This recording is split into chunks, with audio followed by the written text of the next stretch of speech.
నమస్తే. నందిగామ సురేష్ గతంలో దాదాపుగా 128 రోజుల పైనే జైల్లో ఉండొచ్చాడు. మామూలుగా ఒకసారి జైలుకెళ్తే ఎవరికైనా సత్ప్రవర్తన లక్షణాలనేవి వస్తూ ఉంటాయి.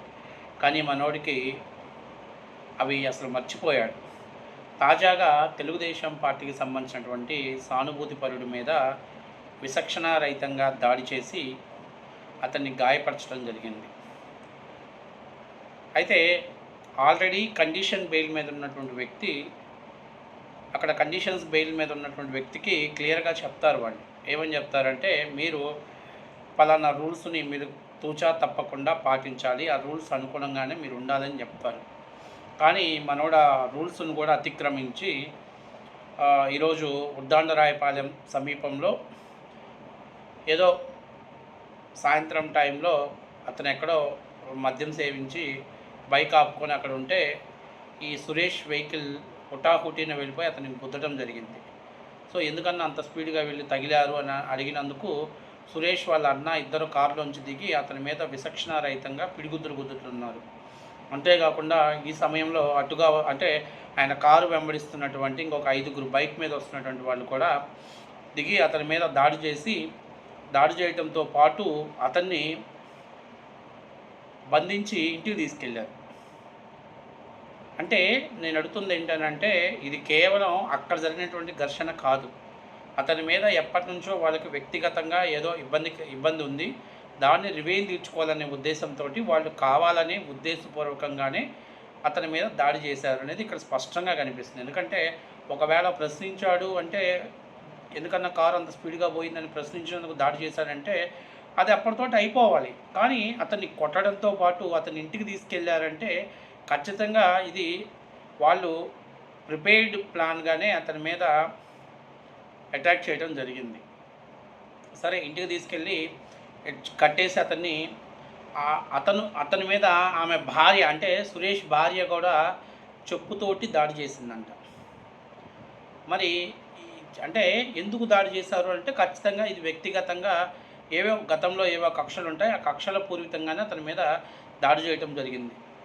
దాడి చేసింది కూడా కాకుండా ఇతన్ని చంపేయాలి, ఇటు బతికుంటే మనకి ఎప్పటికైనా ఇబ్బందే అనేటువంటి పదాలని వాడుతూ అతని మీద హత్యా ప్రయత్నం చేయాలనేటువంటి ప్రయత్నం చేయడంతో ఎలాగో తప్పించుకొని అతను హుటాహుటిన సమీప బంధువులకి, ఎందుకంటే ఆల్రెడీ బంధువులందరికీ కూడా సమాచారం తెలిసింది కాబట్టి ఇక వాళ్ళు వచ్చే లోపే అతను కూడా తప్పించుకొని రావడంతో అతన్ని తీసుకెళ్ళిపోయి ఎయిమ్స్ హాస్పిటల్లో ట్రీట్మెంట్ తీయడంతో అతనికి ఛాతీ మీద అలాగే ఒంటి మీద గాయాలై ఉన్నాయని చెప్పేసి డాక్టర్లు ప్రాథమిక నివేదికనిచ్చి అతని ద్వారా ఎఫ్ఐఆర్ ఫైల్ చేసుకొని ఈ నందిగామ సురేష్ని అరెస్ట్ చేసి తుళ్ళూరు పోలీస్ స్టేషన్కి తరలిస్తే అక్కడ ఆయన భార్య మామూలుగా కాదు, ఒక రేంజ్లో ఫైర్ అయిపోయింది. అంటే ఇంట్లో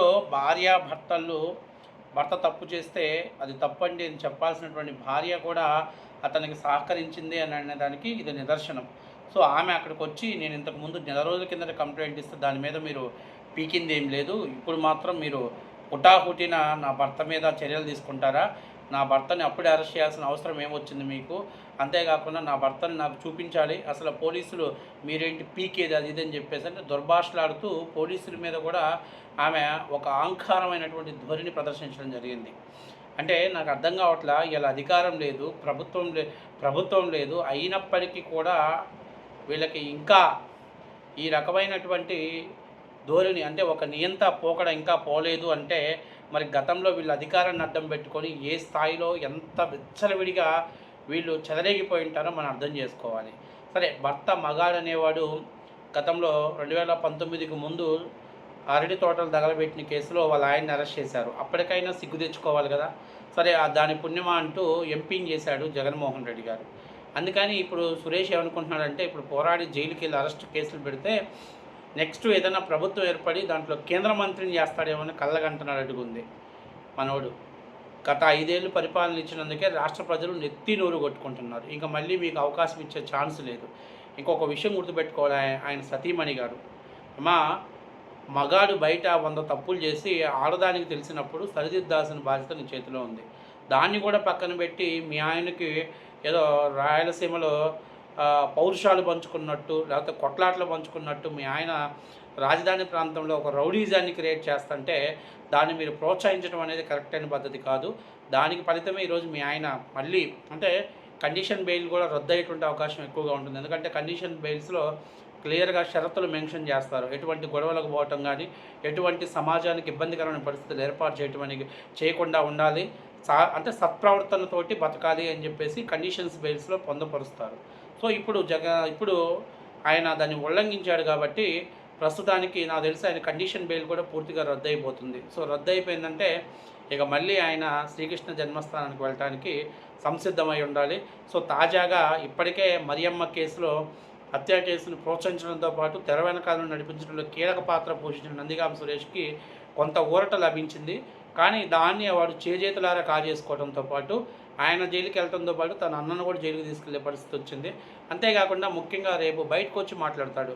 నేను దళితుల మీద ఉద్దేశపూర్వకంగానే దాడి చేశారు, దళితులు అంటే చంద్రబాబు నాయుడికి చిన్న చూపు అంటారు. అంటే నువ్వు ఎవరి మీద పడితే వాడి మీద దాడి చేయొచ్చు, ఎవరి మీద పడితే వాడిని కారుతో ఢీ కొట్టొచ్చు, ఎవరినైనా నువ్వు అసభ్యంగా మాట్లాడవచ్చు, ప్రవర్తించవచ్చు.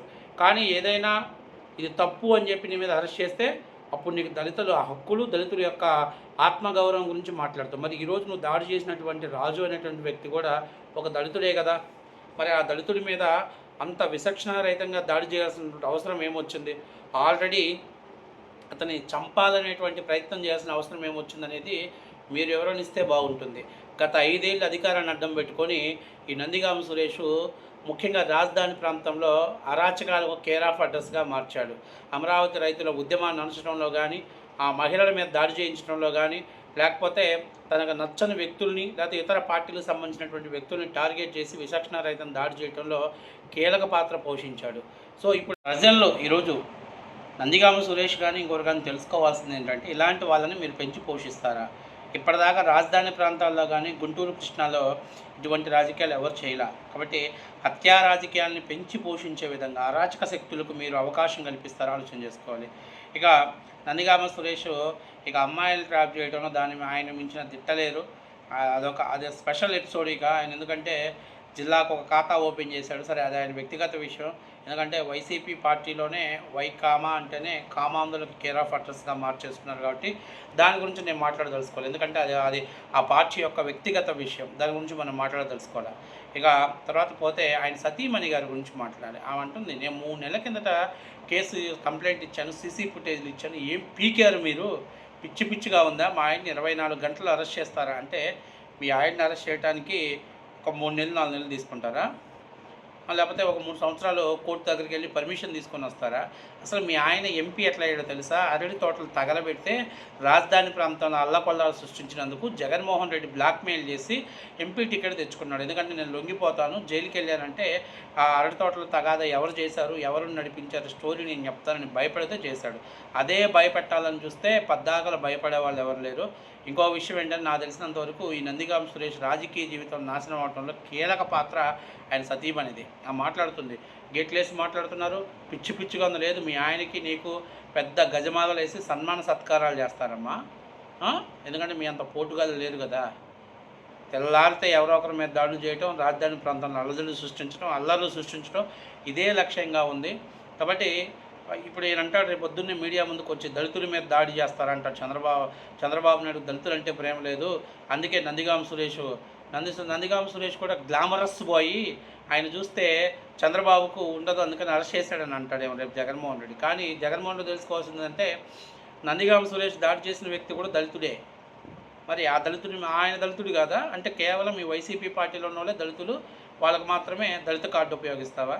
కాబట్టి ఆంధ్రప్రదేశ్లో ఈ నందిగామ సురేష్ లాంటి వాళ్ళని, లేకపోతే ఇంకొక ఆయన నందిగామలో మొండితోక అని కుటుంబం, అబ్బో ఈ 2 మామూలుగా లేదు. జగన్ ప్రభుత్వంలో జగన్ అధికారాన్ని చూసి విచ్చలవిడిగా రెచ్చిపోయారు వీళ్ళు.